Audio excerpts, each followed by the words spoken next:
Varicose veins కి సరైన చికిత్స కోసం సంప్రదించండి ఎవిస్ హాస్పిటల్. నమస్కారం. కార్తీక పురాణం 28వ రోజు పారాయణలోకి వచ్చాం. ముందు రోజు కేదారేశ్వర వ్రతము చేసుకుంటే ఎంత మంచిది, దానివల్ల ఎలాంటి ప్రయోజనం లభిస్తుంది, అసలు కేదారేశ్వర వ్రతం ఎలా ప్రారంభమైంది అనేది చెప్పుకున్నాం. ఇవేల్టి పారాయణలో కేదారేశ్వర వ్రతం మహత్యంని తెలియజేసేటువంటి ఒక ప్రత్యేకమైన కథను చెప్తున్నారు. వశిష్ఠ మహర్షి చెప్తున్నారు జనక రాజర్షికి, మహారాజా, ఈ కార్తీక వ్రతాన్ని, కేదారేశ్వర వ్రతాన్ని ఆచరించి సంపన్నమైన ఒక కుటుంబ కథను చెప్తాను వినమంటున్నారు. పూర్వకాలంలో వారణాసిలో ఒక నిరుపేద వర్తకుడు ఉండేవాడు. అతడికి 2 కుమార్తెలు, ఒక కుమారుడు చిన్నవాడు. పెద్ద కుమార్తె భాగీరథి, చిన్న కుమార్తె భాగ్యవతి. కుమారుడి పేరు భగీరథుడు. ఆ వైశ్య దంపతులు తమ సంతానంతో పొద్దు గడపటమే దుర్భరంగా బతుకుతూ ఉండేవాళ్ళు. అంటే చాలా కష్టంగా ఉండేది. డబ్బులు లేవు, సంపాదన లేదు, వ్యాపారం లేదనమాట. అయితే ఏం చేసేవాళ్ళు, ఆడపిల్లలిద్దరూ అడవిలోకి వెళ్ళి కట్టెలు చితుకులు ఏరుకొని వచ్చి వాటిని గ్రామంలో అమ్మి ధనం తీసుకొచ్చేవారు. ఆ కుటుంబం ఆ ధనంతో జీవితం సాగిస్తూ ఉండేది. భాగీరథి భాగ్యవతులు ఇద్దరు కట్టెలు ఏరుకోవడానికి అడవికి వెళ్ళి వస్తూ ఉంటే, అంటే కట్టెలు అని పెద్దవ పేరు చెప్పకూడదు, పుల్లలు ఏరుకోవటం అంటారు. కట్టెలు అంటే కొట్టి పేళ్ళేసి తీసుకునేవాళ్ళు. మగవాళ్ళు చేయగలిగే పని, ఆడపిల్లలు వాటిని చేయలేకపోతారు కదా, అంత బలంగా ఉండరు ఆడపిల్లలు. వీళ్ళు ఏం చేసేవాళ్ళు, చెట్ల కింద రాలి పడిన రెమ్మలు కొమ్మలు అవన్నీ ఎండిపోయి ఉంటాయి కదా, ఎండు పుల్లలు ఏరుకొచ్చేవాళ్ళు. చితుకులు అంటారు, చిన్న చిన్నవి, వాటిని ఏరుకొచ్చుకునేవాళ్ళు అనమాట. ఒకరోజు ఈ పుల్లలు ఏరుకోవటానికి అడవికి వెళ్ళి వస్తూ దారిలో ఒక మర్రి చెట్టు నీడలో జరుగుతున్నటువంటి కేదారేశ్వర వ్రతాన్ని చూశారట. వ్రత విధానాన్ని అడిగి తెలుసుకున్నారు. భక్తే ప్రధానమని చెప్పగా విన్నారు. అక్కడే ఓ చెట్టు కింద కూర్చుని తాము కూడా పూజ చేసుకుని ఇంటికి తిరిగి వచ్చారట. ఆ రోజున వాడి దగ్గర ఉన్న పుల్లలకి డబ్బులు ఎక్కువగా వచ్చినాయి. అదంతా కూడా కేదారేశ్వరుని వ్రతమహత్యమేనని, ఆయన యొక్క కటాక్షమేనని గ్రహించారు. ఇదే మనం వరలక్ష్మి వ్రతంలో వింటాము, తర్వాత సత్యనారాయణ వ్రత కథలో వింటాం. భక్తి మాత్రమే ప్రధానము, ఆడంబరానికి ఏమీ ఖర్చు పెట్టక్కర్లేదు, అవంతా చేస్తే చేస్తాం, అవి లేకపోయినా కూడా అవి లేవు కాబట్టి ఇది చేసుకోకూడదు అనే భావాన్ని, అసలు ఆ భావాల్లోకి వెళ్ళకూడదు. పైగా ఏంటంటే ఈ వ్రతాలు అవి ఎవరు చేసుకుంటున్నా మనం ఆ దారింటి వెళ్ళేటప్పుడు వినాలి, ఆగాలి, తెలుసుకోవాలి, కుదిరితే చేసుకోవాలి, ఆడంబరం అక్కర్లేదు, పూజ ఎట్లా చేయాలో తెలుసుకుంటే సరిపోతుంది. తర్వాత ఏం చేశారు, ఈ ఆడపిల్లలిద్దరూ ఇది కేదారేశ్వరుడి కరుణా కటాక్షం అని తెలుసుకొని తల్లిదండ్రులను అడిగారు. అయితే వాళ్ళేమన్నారు, పూజా ద్రవ్యాలకి, ధూప దీపాలకి, నైవేద్యాలకు ఖర్చు చేయడానికి తగినంత సొమ్ము లేదు కదా, ఆ దేవదేవుని కరుణ కలిగినప్పుడు తప్పకుండా చేసుకుందామని అన్నారు. అప్పుడు ఈ పిల్లలు ఏమన్నారు, అంతగత భక్తి మాత్రమే ప్రధానం అన్నారు, ఆ దేవుడు మనకు అనుగ్రహించిన విధంగానే చేసుకుంటామన్నారు అక్క చెల్లెళ్ళు. అక్కడ చెప్పారు వాళ్ళు భక్తి మాత్రమే ప్రధానమని. అక్కడికి వ్రతం చేసుకొచ్చాక, పూజ చేసుకున్నాక మనకి పుల్లలకి రోజు వచ్చే రూపాయి కంటే ఇంకో రూపాయి అదనంగా వచ్చింది. ఇవన్నిటికీ నైవేద్యాలకు డబ్బులు కావాలి, అలా ఆలోచించద్దు, పూజ చేసుకుందామన్నారు. తల్లిదండ్రి ఒప్పుకున్నారు. అంటే ఇప్పుడు ఎవరైనా పూజ చేసుకుంటామన్నప్పుడు ఎంకరేజ్ చేయాలి కానీ డిస్కరేజ్ చేయకూడదు. ఈ కథల్లో మనకు అదొకటి తెలుస్తుంది ప్రత్యేకంగా. ఆ రోజున ఉదయమే గంగానదికి వెళ్ళి తలస్నానం చేసి వచ్చారు. మంచినీళ్ళు కూడా తీసుకోకుండా ఉపవాసం ఉన్నారు. కేదారేశ్వరునికి నమస్కరించుకున్నారు. అడవికి పుల్లలేరుకోవడానికి వెళ్ళారు. వస్తూ దారిలో మర్రి చెట్టు ఆకులు, మర్రి పళ్ళు, మర్రి ఊడలు కోసుకుని తెచ్చుకున్నారు. సాయంత్రం ఇంటి ముందు ముగ్గులు తీర్చిదిద్దారు. పూజ చేయటానికి వేదికను ఏర్పాటు చేసుకున్నారు. పరమేశ్వరుడి చిత్రపటాన్ని పెట్టుకున్నారు. గణపతికి నమస్కరించారు. పరమేశ్వరుని పూజించారు. స్వామి, మేము నిరుపేదలం, ఈ మర్రి ఆకుల్ని తమలపాకులుగా భావించు, మర్రి కాడలని అంటే ఊడల ముక్కల్ని వక్కలనుకో, ఈ మర్రి పళ్ళనే బూరెలుగా భావించి స్వీకరించు, ఈ మర్రి ఊడలు ఉన్నాయి, వీటి ఇంకా పెద్ద పెద్ద ఊడలు, వాటిని తోరాలనుకో అని పరమేశ్వరుడికి వాటిని నివేదించారు. పచ్చికాయలు కూడా కోసుకొచ్చారు. పచ్చికాయలేమో వక్కలనుకోమన్నారు, పళ్ళేమో నైవేద్యం అనుకోమన్నారు. మర్రి ఊడలు కట్ చేసుకొచ్చుకున్నారు. ఆ కత్తిరించి తెచ్చినటువంటి వాటిని తోరాలనుకో, తోరాలు తయారు చేయడానికి కూడా మా దగ్గర శక్తి లేదని చెప్పి పరమేశ్వరుడికి వాటిని నివేదించారు. పూజ పూర్తి చేసుకుని తీర్థం తీసుకున్నారు. చంద్రోదయాన్ని చూసి చల్లగా చూడమని చంద్రుడికి నమస్కారం చేశారు. ఆ తర్వాత పుల్లలు నమ్ముకుని నూకలు తెచ్చుకుందామని బయలుదేరారు. తమ తట్టలోని పుల్లలు బంగారు పుల్లలు అయిపోయినాయట. అవి కనిపిస్తే సరికలా ఆశ్చర్యపోయారు. పూజకి ఫలితం అన్నమాట. అయితే ఈ కాలంలో ఇట్లా సద్యో ఫలితాలు లభిస్తాయా లభించవా అని ఒక అనుమానం ఉంటుందండి. వెంటనే మారిపోవటం, అది ఏదో కృతయుగ నాడు ద్వాపర త్రేతాయుగాల్లో నడుస్తాయి. మన కాలంలో ఇలా మనం ఒకటి తెస్తే అది రెండోదిగా మారిపోదు, అంత తీవ్ర పరిణామాలు సంభవించవు, నిదానంగా మార్పు వస్తుంది. ఆ బంగారు పుడకల కారణంగా వాళ్ళ స్థితిగతులు మారిపోయాయి, పేరు ప్రతిష్టలు పెరిగాయి. నియమం తప్పకుండా కార్తీక నోములు నోచుకునేవాళ్ళు. కుమార్తెలిద్దరికీ యుక్త వయసు వచ్చింది. సౌందర్యవంతులైనటువంటి కుమార్తెలలో పెద్దమ్మాయిని తూర్పు దిక్కు నుండి ఒకరు, పడమర దిక్కు నుండి మరొకరు చిన్నమ్మాయి కోసము వచ్చి తమ తమ కుమారులకు భార్యలుగా చేసుకుని అమ్మాయిలకి చక్కగా మంచి సంబంధాలు వచ్చినాయి, పెళ్ళిళ్ళు అయిపోయినాయి. భగీరథయ్య కూడా పెరిగి పెద్దవాడయ్యాడు, ఆఖరి అబ్బాయి అన్నమాట. ఎప్పుడూ వచ్చినట్టే కార్తీక మాసం వచ్చింది. అప్పట్లో పేదతనం వల్ల కార్తీక నోములు అంతంత మాత్రంగా చేసుకున్నాం, ఇప్పుడు మన అంతస్తుకు తగిన విధంగా చేసుకుందామని తల్లిదండ్రులను ఒప్పించాడు. పట్టుతోరాలు అవి పాతవన్నీ తీసేసి పెరట్లో ఉన్న కాకరపాదు మీదకి విసిరేశాడు. బంగారు తోరాలు చేయించి ఎంతో ఆడంబరంగా ఘనంగా నోచుకున్నాడు. దర్పం బాగానే ఉంది కానీ భక్తి లేదు. గొప్ప చూపించుకోవటం కోసం అందరినీ పిలిచాడు, బాగా భోజనాలు పెట్టాడు, అందరికీ పెద్ద పెద్ద తాంబూలాలు ఇచ్చాడు, బాగా పళ్ళు పువ్వులు కాయలు రిటర్న్ గిఫ్ట్లు, వ్యవహారం బాగా జరిగింది.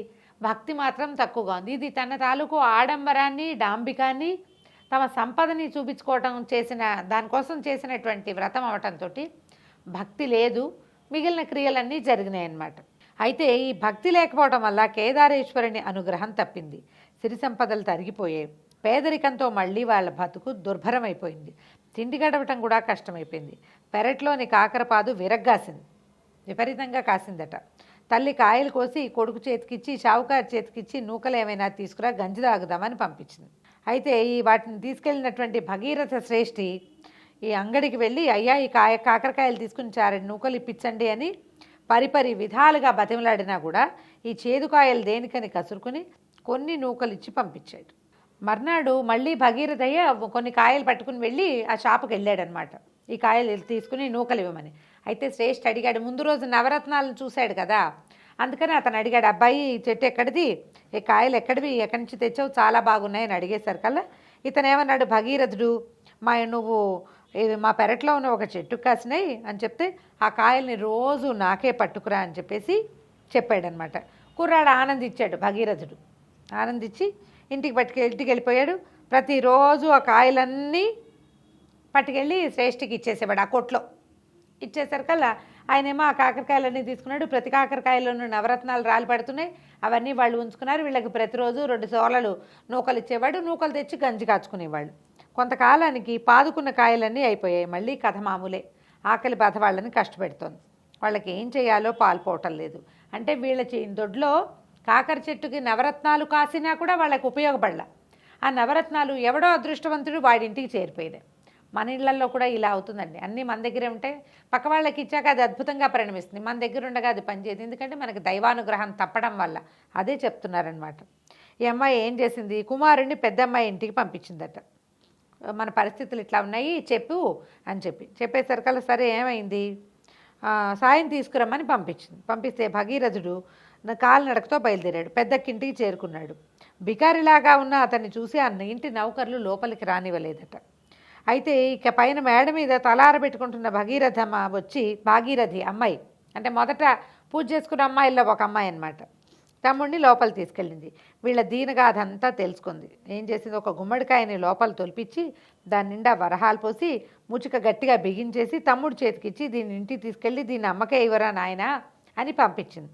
ఏదో సాయం చేస్తుందంటే ఈ గుమ్మడికాయ ఇచ్చింది ఏమిటి అక్క అని బాధపడుతూ ఉన్నాడట అబ్బాయి. వెళ్తున్నాడు, గుమ్మడికాయ ఇట్లా మోసుకెళ్తున్నాడు అనమాట.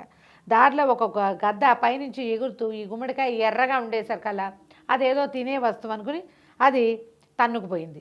ఒక పూట కూరైనా గడుపుకోవచ్చు అని అనుకుంటే గద్ద కాస్త తన్నుకుపోయిందని బాధపడి ముందుకు వెళ్ళలేక అక్కడి నుంచి చిన్నక్కయ్య గారింటికి వెళ్ళేట.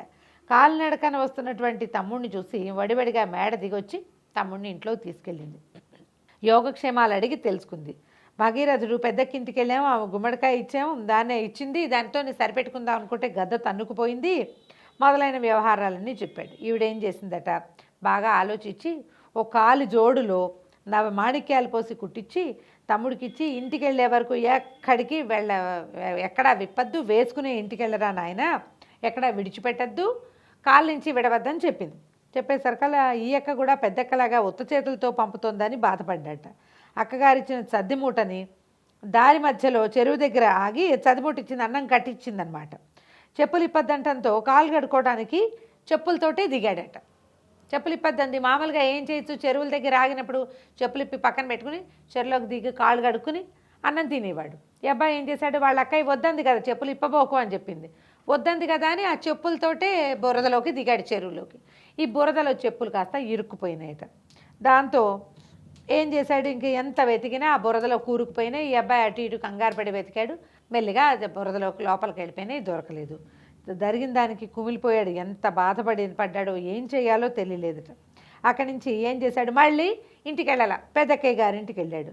ఏరా మా తమ్ముడు, నేను ఇచ్చిన గుమ్మడికాయ అమ్మకి ఇచ్చావా అంటే, ఓ ఇచ్చాను అమ్మ, చాలా బాగా వండింది, కూర ఎంత బాగా కుదిరిందో, పులుసు మరీ బాగుందన్నట్టు అనేసరికల్లా ఆవిడ తెల్లపోయి వాళ్ళ అక్కయ్య, ఒరే ఏమిట్రా బుకాయించకు, నిజం చెప్పు, నువ్వు ఆ కాయ అమ్మకి ఇచ్చావా అంటే వాడు ఏడ్చి మొత్తుకుని ఏం చెప్పాడు, గద్దెత్తుకుపోయింది అని చెప్పాడు. చెప్పేసరికల్లా అయ్యో వీళ్ళకి ఈ దుస్థితి వచ్చిందే, ఇలా వచ్చింది, వజ్రాలు వైఢూర్యాలు పోసి గుమ్మడికాయలు పోసి ఇచ్చినా కూడా వీళ్ళ పరిస్థితి ఇలాగే ఉంది. పైగా వాడు ఇక్కడిక్కడే తిరుగుతున్నాడు. ఆ గుమ్మడికాయ ఇల్లు చేరితే అమ్మకి తెలిసేది వ్యవహారం. సరే ఏమిటి, ఎంత బాధపడుతూ ఉండిపోయారు అక్క చెల్లి ఇద్దరు.